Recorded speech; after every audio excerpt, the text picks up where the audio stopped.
तेरी क्या ही बात है। ওয়েলকাম টু হানুয়া শিব মন্দির। আর আজকে আমি এসে গেছি তোমার স্বপ্নের শহর গোপীগঞ্জ। এই হানুয়া শিব মন্দির কোথায় আছে, কোন জায়গায়, কি করে তোমরা আসবে, আর আমি কোথা থেকে যাচ্ছি, সমস্ত কিছু থাকবে আজকের ভিডিওতে। আর এই হানুয়া শিব মন্দিরে তোমরা কত টাকা দিয়ে পুজোর ডালি শুরু হবে, সমস্ত কিছু থাকবে আজকের ভিডিওতে। আর ভাই ভিডিও শুরু করে দিয়েছি গোপীগঞ্জের বাজার থেকে তো অবশ্যই। আর অনেক পুলিশ মামাকে দেখতে পাচ্ছে এখানে, আবার জানি না কেন। আর এদিকে কিছু পুজো আর তো অবশ্যই হচ্ছে মাঠের মধ্যে। আর এই জায়গাটাতে কিছু মা শীতলার পুজো হচ্ছে এইখানটাতে। আর হানুয়ার শিব মন্দির আসছি, আর আমার মহাকাল থাকবে না তা বললে হয় নাকি? তো চলো মহাকালের এন্ট্রিটা তোমরা দেখে নাও।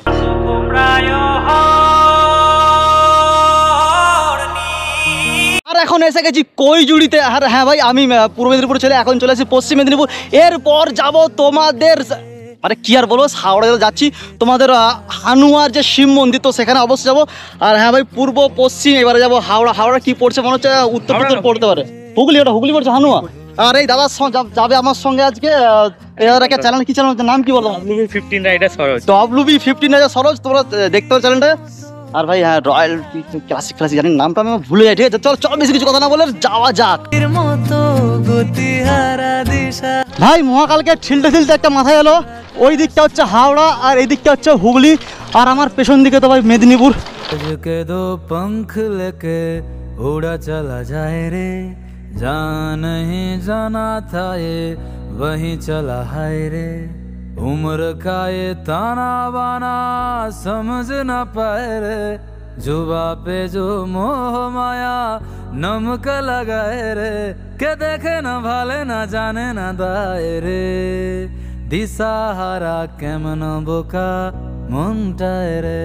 আর ভাই এখন এসে গেছি তোমাদের পানশিউলি বা মারোখানা বাজার বলতে পারো এটা। তো জীবনে প্রথমবার এলাম এই বাজারে। আর যেটা তো বললাম, তো হুগলি জেলায় তো পড়েই পড়ে এটা। সকাল থেকে মেঘের অবস্থা খুব খারাপ, এখন হালকা হালকা রোদ বেরোচ্ছে। আর এখন কিন্তু বিকেল 5টা 15 হয়ে গেছে। এই মন্দিরটা কোথায়? শিবের মন্দিরটা সামনে গিয়ে বাঁদিকে, হ্যাঁ হানুয়ার শিব মন্দির বড়টা। তো ভাই ফাইনালি এসে গেছি হানুয়ার শিব মন্দির, মানে মহাদেবের মন্দির। জানি না, প্রথমবার আসছি এখানটাতে, এক্সপিরিয়েন্স কীরকম হবে নিজেও আমি জানি না। বাট হ্যাঁ, অনেক মানুষ কিন্তু এখানে ঘুরতে আসছে। ও ভাই বুঝতে পারছি এখানে কিন্তু পুজো টুজোর কিছু ব্যাপার আছে, জাস্ট সেই লাগছে। অনেক মানুষ তো আসছে এখানে। তো দেখো ফাইনালি মন্দিরেতে এসে গেছি। আর এখানে এসে দেখতে পাচ্ছি এখানে পুজো দেওয়ার যেমন ওই দক্ষিণেশ্বরের দিকে যেমন ব্যবস্থা থাকে পুজো দেওয়ার, যে কোনো মন্দিরের মধ্যে ডালির ব্যবস্থা তো এখানেও আছে এরকম। আর জিজ্ঞাসা করবো এখানে ডালির অ্যাকচুয়ালি রেট কীরকম কি? এখানে ডালির রেট অ্যাকচুয়ালি কীরকম? 50 টাকা একটাই ডালা, 50 টাকা একটাই ডালা 50 টাকা দাম।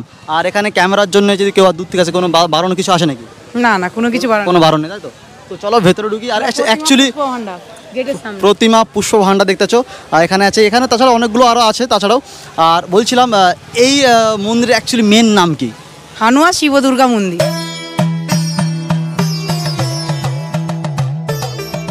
হে শিব, হে মহেশ্বর, হে শঙ্কর, আমি ভগবানের কাছে একটাই প্রার্থনা করি, এই পৃথিবীতে যত জীব জন্তু পশু পাখি দুঃখ কষ্টে আছে তারা যেন ভালো থাকুক, তারা যেন খেতে পাক, এটাই আমি ভগবানের কাছে সবসময় প্রার্থনা করি। এই শিব মন্দিরের ভেতরে ঢুকেই একটা জিনিস আমি প্রথমে বুঝতে পারলাম, যেন চলে আসছি আমি জয়রামচক মহাপ্রভু মন্দির, কিন্তু না, এটা হচ্ছে হানুয়ার শিব মন্দির, যেমনটা তোমাদেরকে বলেছি। আর হ্যাঁ, এই মন্দিরটাতে সত্যি কথা বলতে যে ডিজাইন, যে রূপচর্চা বা কার্যকলাপ যেটা করা হয়েছে মন্দিরটার, দক্ষিণ ভারতে যে সমস্ত মন্দির আছে ঠিক সেই রকম করেই তৈরি করা হয়েছে। আর জাস্ট বুঝতে পারছো এখানটাতে সামনে ঢুকতেই মহাদেব তো আছে অনেক বড় করে। আর এখানে কিছু ফোয়ারার তো ব্যবস্থা থাকে, বাট এই মুহূর্তে বন্ধ, হয়তো মেবি সন্ধ্যেবেলা হয়তো চালু হতে পারে। আর অবশ্যই দাদা আসছো কথা, দাদা তোমরা 24 ফুট বাজার থেকে। 24 ফুট বাজার থেকে, তাই তো? মন্দিরের প্রবেশ দ্বারে ঢুকতেই দেখতে পেলাম বিশাল বড় বড় 4টে পিলার, যেটা মন্দিরের পুরো ভারকে তো নিয়ে আছে। আর তার সঙ্গে পুরো দেওয়ালের চারিদিকে সমুদ্র মন্থন থেকে শুরু করে ভগবানের এক একটা যুগের এক একটা লীলা কীর্তনকে এখানে তুলে ধরা হয়েছে। যদি ভুল বলে থাকি তাহলে তোমরা ক্ষমা করে দিও। আর সামনে আছে বিশাল বড় পেতলের একটা দানপত্র, আর এই নন্দী মহারাজ তার মহাদেবের দিকে এক দৃষ্টি তাকিয়ে বসে আছে। আর শুধু তাই নয়, মন্দিরের মেন যে গর্ভগৃহ এতটা বড়, যদি তোমরা না যাও ওখানে জাস্ট তোমরা বুঝতে পারবে না। আর হ্যাঁ, সবথেকে ভালো বিষয় যেটা হচ্ছে, তোমরা এই মন্দিরে এলে নিজে হাতে পুজো দিতে পারবে, তার সঙ্গে নিজের হাতে করে এখানে ভগবানকে জল চড়াতে পারবে, তার সঙ্গে মালাও দিতে পারবে। হ্যাঁ, অবশ্যই তোমরা এটা নিজে হাতে করতে পারবে, কারণ অন্যান্য মন্দিরে কিন্তু এগুলো হয়ে থাকে না।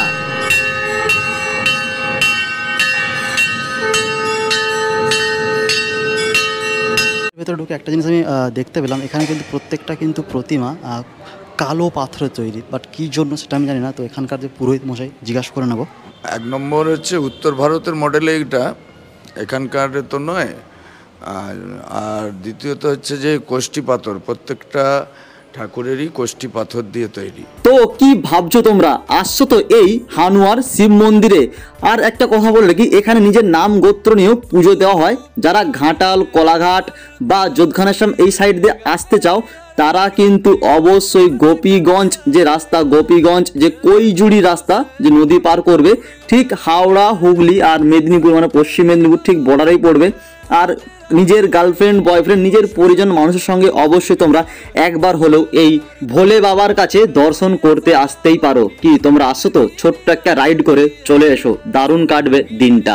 তো ওকে, চলো টাটা, বাই বাই। ভিডিওটা কেমন হয়েছে অবশ্যই জানিও। আর যারা হুগলি থেকে দেখছো, অবশ্যই তোমাদের প্রথমবার তোমাদের এই হুগলিতে এলাম। আর অবশ্যই হানুয়া মন্দির যারা একটু দূরে আছো, অবশ্যই তোমরা আসো। আর যারা ঘাটাল থেকে দেখছো, প্লিজ তোমরা আসো, একটা ছোট্ট রাইড করে তোমরা এখানে আসতেই পারো। আর হ্যাঁ, তো হুগলি থেকেও অনেক মানুষ ভালোবাসা দেয়। আর হুগলিতে যে সমস্ত ভাই বা বোন বা দিদি ভাই আমি বলছি ভিডিওর মধ্যে, ম্যাডামরা ঠিক আছে, যে সমস্ত ম্যাডামরা ভিডিও দেখো, তারা অবশ্যই সাপোর্ট করো, পাশে থেকো। আর কেমন হয়েছে অবশ্যই জানিও। তো চলো টাটা, বাই বাই, পরের ভিডিও তাহলে দেখা হচ্ছে। जिंदगी में दो बातें सीख लीजिए, पहला चुप रहना और दूसरा माफ करना, क्योंकि चुप रहने से बड़ा कोई जवाब नहीं होता और माफ कर देने से बड़ी कोई सजा नहीं होती।